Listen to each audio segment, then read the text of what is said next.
Julia. And this is Robert. We're in Ventspils. The quaint coastal town Ventspils belonged to the commercial and defensive confederation, the Hanseatic League, which linked the trading chain from the old Russian capital, Novgorod, with the heart of the European continent. In the pious Middle Age, the shipbuilding and trading activities built wealth and connections from the outside world.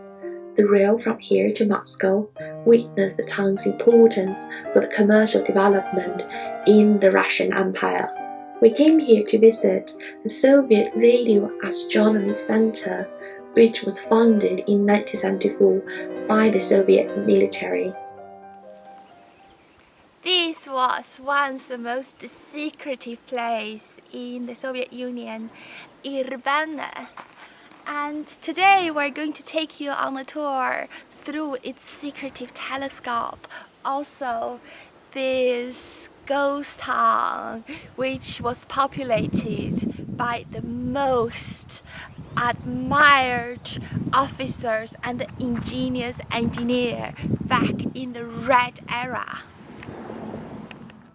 The center of the gravity of the site is the 32 meters wide radio antenna, the Vestochka, meaning a little star, one of the most well-kept secrets in USSR.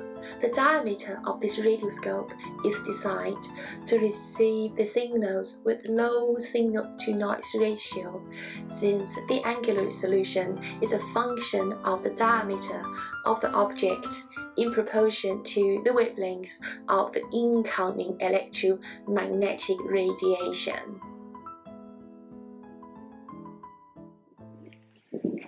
This was once our harshly guarded place. There are 3 different levels for the locals who are allowed to come in to just live, for the families of the officers, and of course for the engineers who worked with their classified tasks. And today this is just a deserted area, and the trees around it really witness the only grandeur they once had. The first parabolic radio antenna was installed to spy on the radio communication, telephone calls, also the satellite communications between the NATO member states and the United States as part of the Soviet espionage program. They have, among others, installed specially designed radio telescope in Vietnam and Cuba, intending to intercept the communication between the US Army and the Pentagon. Currently, the 2 steerable radio interferometric antennae are used for various astrophysical research projects, such as studying the Earth's ionosphere or the solar radiation emission. The frequency range of the receiving radio signal varies between 327 MHz to 9 GHz. Recently, additional equipment has been added to the system, aiming to mechanize the registration of the radio signal, digitizing the data, and writing them on the intended media. The movement trajectories are monitored by antenna position at status sensors and corrected by a motion control system.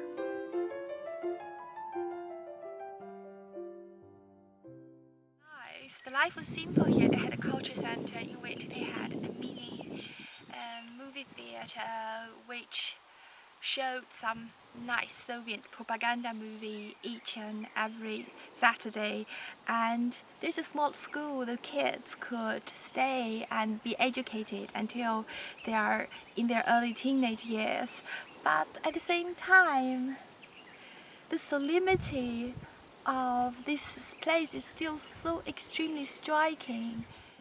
The infrastructure of this secret town, which occupies an area of 400 hectares, was designed to keep up to 2,000 scientists, generals, and soldiers with their families. Beside the military lodgings, there were 4 blocks of apartment buildings with 260 flats. According to an aged lady who spent her childhood years in Irbene. It was a world which was strangely beautiful and terrifying at the same time. The graffiti witness. This is no longer a prestigious place, and just imagine how it was in the 70s, in the 80s, in the 90s. Very few Latvians who lived in the surrounding really knew about this place, and the only common language which was used was actually Russian. And today, this is just a deserted place. The only people who visit this place are either hobos, who have nowhere to live, or the tourists who are eager to know the real past of the USSR's history. The elite scientists, or the brightest mind in the Soviet Union, as they were called by the Soviet media, were granted special privileges to compensate for a life of isolation and invincibility. At the same time, they were constantly monitored by KGB cadres.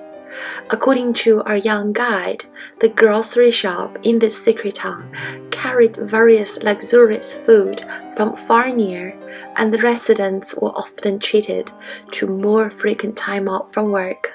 However, the inhabitants were also held to a higher standard of ideological purity than the rest of the population in USSR.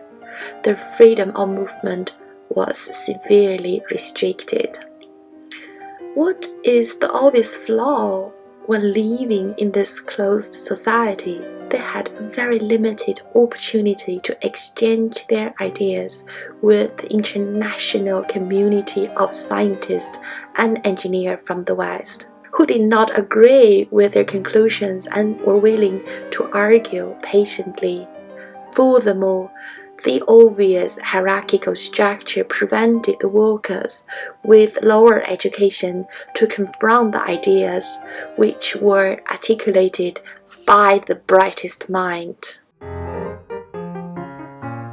Irbene could only be visited with a guided tour. The nearby ghost town is open to the general public. However, most buildings are heavily dilapidated.